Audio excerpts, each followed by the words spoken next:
Video शुरू करने से पहले मैं तुम लोगों से एक चीज पूछना चाहूंगा, क्या तुमने कभी अपने मम्मी पापा की बात ना मानने वाली गलती करी है? वो तुम्हें बोलते हैं कि यहाँ पर मत जाओ, लेकिन तुम वहीं पर जाते हो उनको बोलकर। मतलब कि अभी मैं तुम्हें समझाता हूँ। अगर तुम्हारे मम्मी पापा ने बोला है कि इस जगह पर मत जाना अकेले, और तुम गए हो अकेले और घर पे बता के गए हो कि मैं अपने दोस्तों के साथ जा रहा हूँ, लेकिन असलियत में तुम अकेले जाते हो। ऐसी चीज़ कभी ना कभी तो तुम लोगों ने किसी भी सिचुएशन में करी होगी।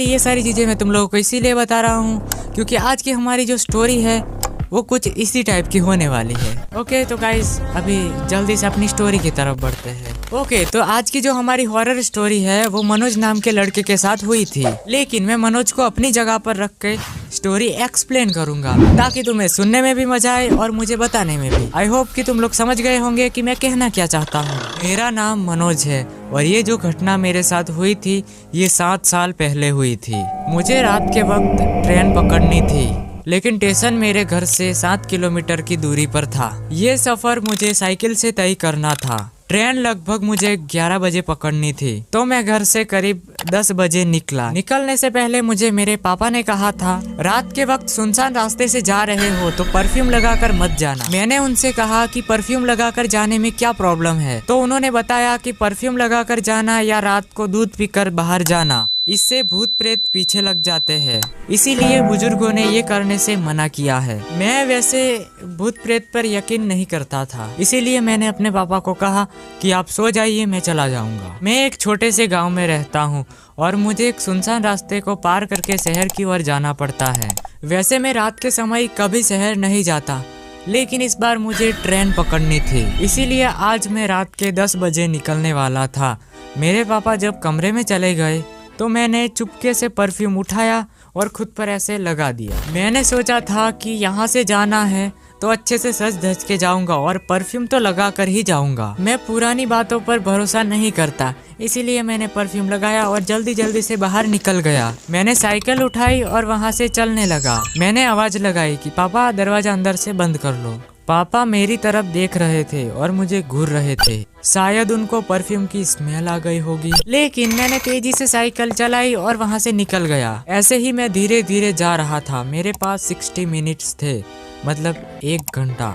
वैसे भी साइकिल से आधे घंटे का सफर था, तो मैं धीरे धीरे साइकिल चलाने लगा। गांव से निकलते ही मैं उस सुनसान रास्ते पर पहुंचा। मैं रात के वक्त यहाँ से कभी नहीं निकला था। वैसे भी इस रास्ते के बारे में कहानियां सुनाई जाती है कि यहाँ पर भूत रहते हैं, लेकिन मैं यहाँ से कई बार निकल चुका था। मुझे ऐसा कभी भी महसूस नहीं हुआ।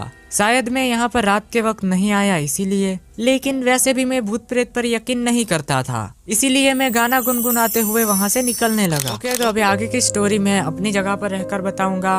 मनोज की जगह पर मैं ज्यादा देर तक नहीं रह सकता। ओके, तो जब मनोज ना ऐसे साइकिल लेकर जा रहा था तो उसे ऐसा लगा जैसे कोई उसके पास से गुजरा हो, मतलब निकला हो। तो उसने देखा साइड में, लेकिन वहाँ पर कोई नहीं था। फिर वो वैसे ही अपनी साइकिल चलाते चलाते जाने लगा और उसे वापस से ऐसा लगा जैसे कोई उसके पीछे से गया हो। उसने वापस देखा, लेकिन वहाँ पर कोई नहीं था। उसे थोड़ा बहुत डर लगने लगा, लेकिन फिर भी वो अपनी साइकिल चलाते चलाते जाने लगा। ओके, तो अभी मनोज आधे रास्ते तक पहुँचा होगा, तभी उसे वापस से वो सारी आवाज़ सुनाई दी, और वो भी उसके जस्ट पीछे से। उसने पीछे मुड़ के देखा तो इस बार वहाँ पर एक औरत खड़ी थी। वैसे उसने पहली बार उसे देखा तो वो थोड़ा सा डर गया, लेकिन फिर सोचा कि होगा कोई जो वहाँ से जा रहा है। फिर उसने उस औरत को कहा कि क्या मैं आपको लिफ्ट दे सकता हूँ, क्योंकि तब वो औरत एकदम नॉर्मल दिख रही थी। तो उसने कहा ठीक है, और फिर वो साइकिल पर आकर बैठ गई। ओके, तो यहाँ तक स्टोरी एकदम नॉर्मल चल रही है। थोड़े बहुत हॉरर सीन आए और थोड़े बहुत हॉरर सीन चले भी गए। अब उसको कंपनी देने के लिए एक इंसान था, तो इसीलिए मनोज को थोड़ा बहुत कम डर लग रहा था। ओके, तो फिर उसने उस औरत को अपनी साइकिल पर बैठाया और साइकिल लेकर जाने लगा। कुछ दूर गया, उसने सोचा कि क्या पता ये औरत कोई चुड़ैल तो नहीं है। मतलब अचानक से उसको ऐसा दिमाग के अंदर आ गया। फिर उसकी थोड़ी बहुत फटी। फिर उसने सोचा कि चलो चेक कर लेते हैं। तो एक्सपेरिमेंट करने के लिए उसने अपनी नज़र ऐसे पीछे करी और उस औरत के पैरों को देखने लगा, क्योंकि उसने सुना था कि जो चुड़ैल वगैरह होते हैं उसके पैर उनके पैर मतलब उल्टे होते हैं। तो जैसे उसने मतलब वैसे तो उसे ऐसा करना नहीं चाहिए था, अगर वो शायद ऐसा नहीं करता तो खैर तब भी क्या होना था वो तो खैर पता नहीं। और जब उसने अपनी नज़र ऐसे पीछे करी तो जो नज़ारा उसने देखा लिटरली उसकी फट के हाथ में आ गई, क्योंकि सच में उस औरत के पैर उल्टे थे।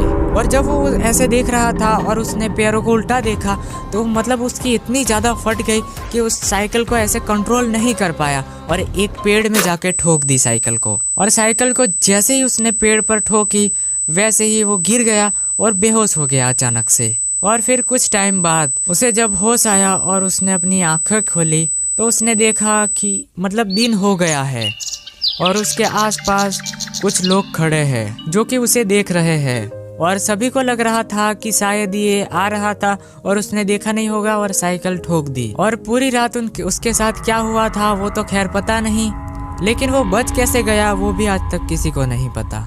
हाँ वैसे उसने बताया था कि उसके पास हनुमान जी का एक मतलब क्या होता है वो गले में पहनने वाला कुछ होता है ना, वो था, तो क्या पता उससे उसकी जान बच गई। लेकिन पूरी रात उसके साथ क्या हुआ वो तो पता नहीं। तो ऐसे ही सस्पेंस क्रिएट करके उसका जवाब ना देने वाला यानी डार्क फिश हमारी चैनल मतलब हम सब की चैनल, जो कि ऐसी चैनल है जहां पर सस्पेंस क्रिएट किया जाएगा और उसका जवाब तो खैर सस्पेंस क्रिएट करने वाले मेरे पास भी नहीं है। लेकिन ऐसे ही वीडियो देखने के लिए अगर हो सके तो वीडियो को लाइक एंड चैनल को सब्सक्राइब कर देना। तो बस आज के इस वाले वीडियो में बस इतना ही। अगर हो सके तो वीडियो को लाइक एंड चैनल को सब्सक्राइब कर देना। बाय। और अगर तुम्हारे पास कोई हॉरर स्टोरी है तो तुम मुझे इंस्टाग्राम इस आईडी पर बता सकते हो, मतलब वहाँ पर तुम मुझे बोल सकते हो, वहाँ पर तुम वॉइस मैसेज भी कर सकते हो, कुछ भी कर सकते हो। फॉलो करके तुम बस मैसेज कर देना अगर तुम्हारे पास कोई हॉरर स्टोरी है तो। Okay bye.